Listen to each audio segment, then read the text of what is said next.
A young woman's lifeless self washed up on a secluded beach near Rome, sparking a scandal that would rock Italian society to its core.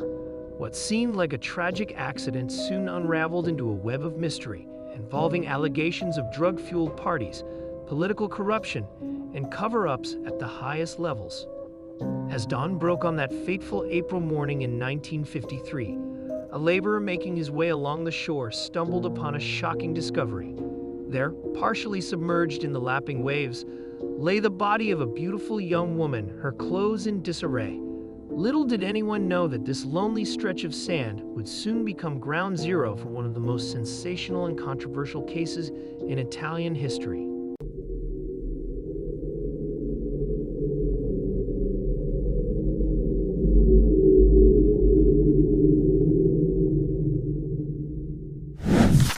Our story happens in the beautiful city of Rome, Italy.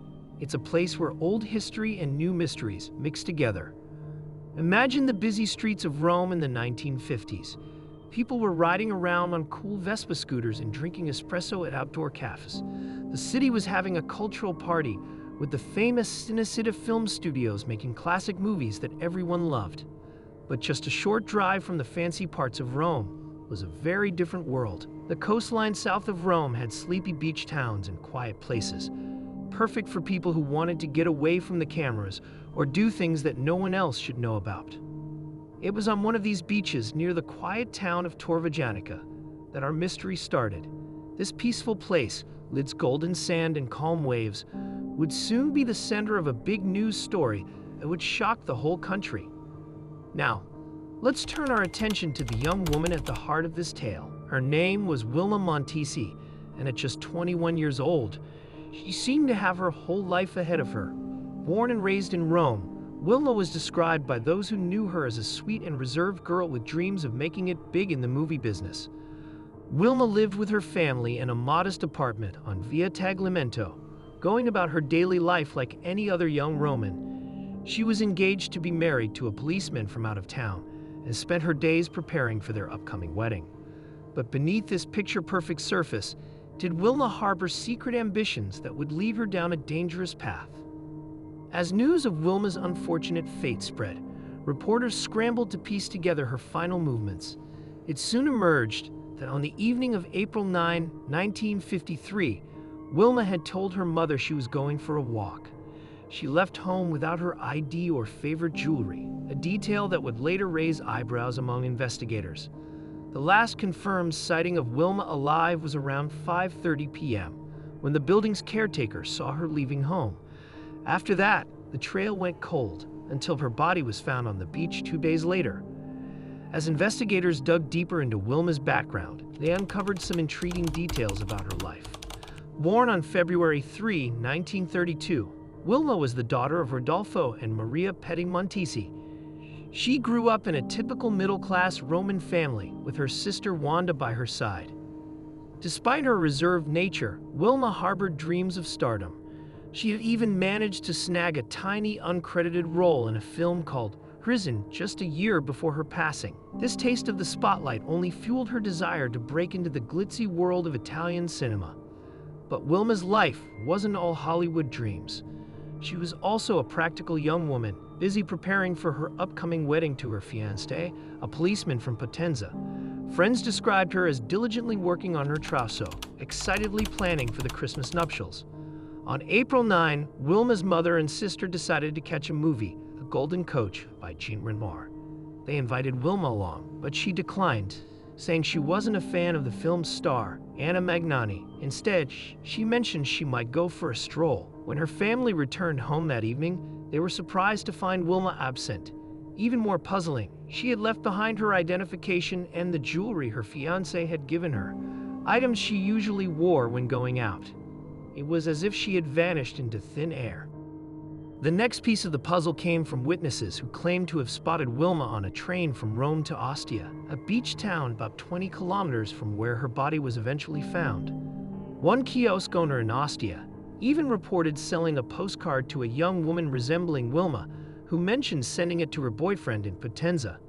But how did Wilma end up so far from Ostia, in Torvajanica, and what happened in those crucial hours between her train ride and the discovery of her body.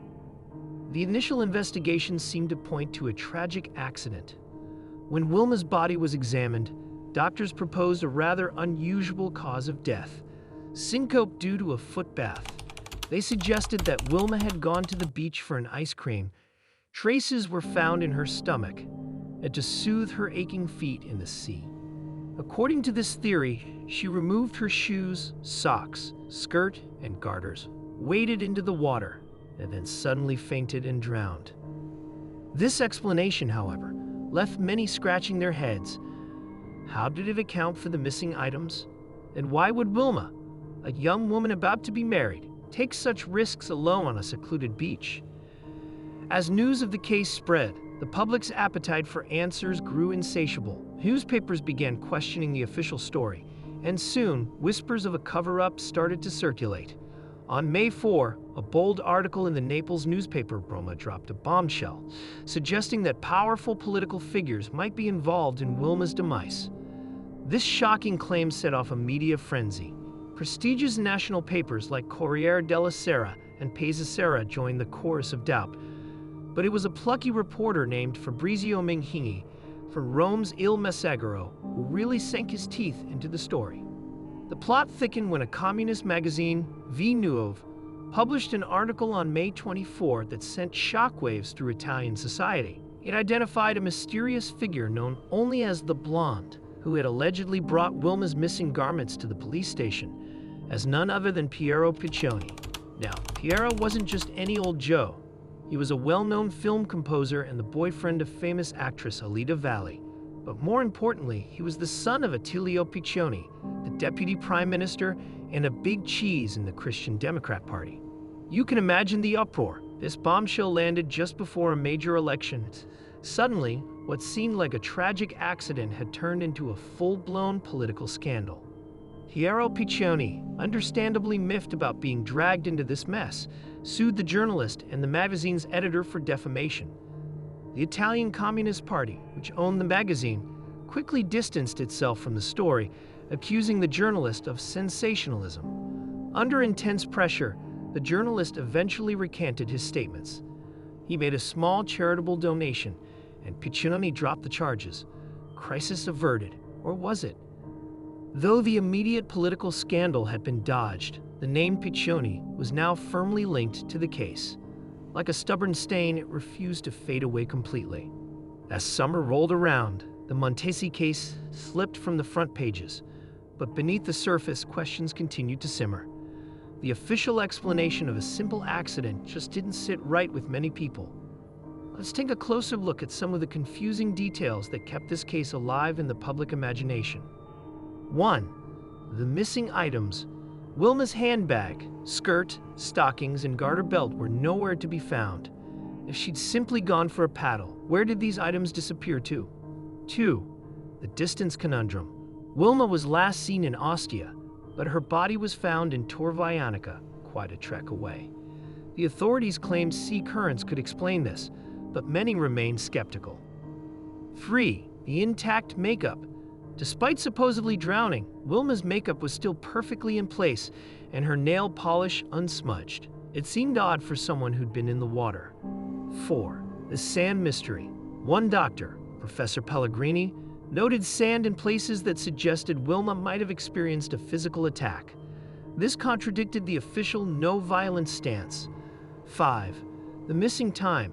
There was a significant gap between Wilma's last confirmed sighting and the discovery of her body. What happened during those crucial hours?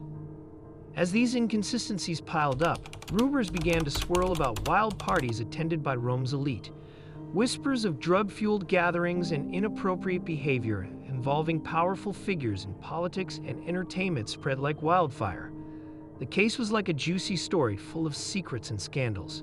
A beautiful young victim, missing clothing, hints of high society debauchery, and possible political corruption. It's no wonder that it captured the public's imagination and refused to let go. Even the world of cinema couldn't resist the allure of the Montesi affair. In 1960, the legendary director Federico Fellini included a subtle nod to the case in his classic film, La Dolce Vita. In the movie's final scene, Fishermen pull a strange, ray-like creature from the sea, a clear allusion to the discovery of Wilma's body on that fateful beach. The case took another twist when new allegations surfaced, pointing fingers at a man named Wilma Montesi. Montesi was a colorful character known as the Marquis of San Bartolomeo, though the authenticity of his title was questionable. He was a well-connected figure who moved in the same circles as Piero Piccioni. Rumors began to circulate that Wilma had been a guest at wild parties hosted by Montesi at his hunting lodge in Capicata, not far from where her body was found. These gatherings were said to be attended by Rome's elite, including politicians, actors, and other high society figures. The allegations painted a picture of a secret world of excess and indulgence, where drugs flowed freely and moral boundaries were blurred. Some speculated that Wilma might have accidentally witnessed something she shouldn't have, leading to her untimely demise. In 1954, a special inquiry was launched, headed by a determined prosecutor named Raphael Seep. Seep dug deep, interviewing hundreds of witnesses and piecing together a complex web of relationships and events. His investigation led to formal accusations against both Piero Piccioni and Wilma Montesi. The charges suggested that Wilma had indeed attended one of these notorious parties, where she may have been given drugs. According to the prosecution's theory, when Wilma became unwell, instead of seeking help, the partygoers panicked and tried to cover up the incident.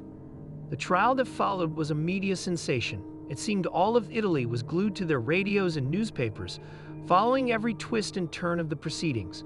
The courtroom became a stage where the hidden world of Rome's elite was exposed to public scrutiny. Witnesses spoke of lavish parties, where rules were bent and morals were loose. Some claimed to have seen Wilma at these gatherings, while others insisted she was an innocent victim caught up in something far beyond her understanding. One of the most dramatic moments came when Alida Valli, a famous actress and girlfriend of Piero Piccioni, took the stand. With the poise of a true movie star, she provided an alibi for Piccioni, claiming they were together on the night in question. Her testimony added a touch of Hollywood glamour to the proceedings and left many wondering where the truth really lay. Throughout the trial, both Piccioni and Montesi maintained their innocence. Their defense teams worked tirelessly to poke holes in the prosecution's case, arguing that the evidence was circumstantial at best. As the legal battle raged on, the public's fascination with the case only grew. It seemed that everyone had an opinion on what really happened to Wilma Montesi. Conspiracy theories abounded, with some even suggesting that foreign intelligence agencies might be involved in a complex plot to destabilize the Italian government. The case had become a mirror reflecting the anxieties and suspicions of post-war Italian society. It exposed the deep divide between the privileged elite and ordinary citizens and raised uncomfortable questions about the abuse of power and influence. Despite the intense scrutiny and years of investigation, a clear resolution remained elusive. In the end, after months of testimony and deliberation, the court reached a verdict that left many unsatisfied. Both Piccioni and Montesi were absolved of all charges related to Wilma's demise. The judge cited a lack of concrete evidence linking the accused to Wilma's final moments. While the trial had exposed a world of moral ambiguity and questionable behavior among Rome's elite, it had failed to provide definitive answers about what really happened on that April night in 1953. The verdict left Italy in a state of shock and disbelief. Many felt that justice had not been served and that powerful forces had managed to cover up the truth. The case that had captivated the nation for years ended not with a bang, but with a whimper. In the aftermath of the trial, life in Rome slowly returned to normal. But the Montesi affair had left an indelible mark on Italian society. It had pulled back the curtain on the lives of the rich and powerful, exposing a world that many ordinary citizens found both fascinating and repulsive. The case became a cultural touchstone, inspiring numerous books, articles, and even films. In 1972, a movie called Pulp drew inspiration from the Montesi affair, blending fact and fiction to create a satirical look at the scandal. More recently, in 2023, another film titled Finally Dawn revisited the case, showing how it continues to captivate audiences even decades later. As time passed, The Montesi case took on an almost mythical quality in Italian popular culture. It became a shorthand for corruption, cover-ups, and the dark underbelly of high society.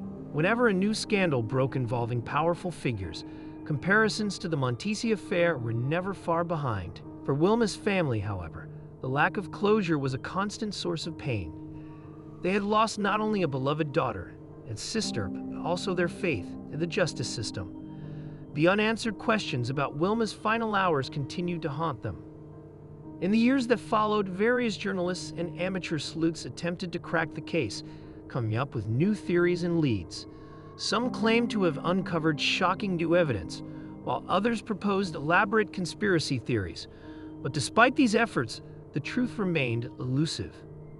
The Montesi case serves as a reminder of the complex relationship between power, justice, and public perception.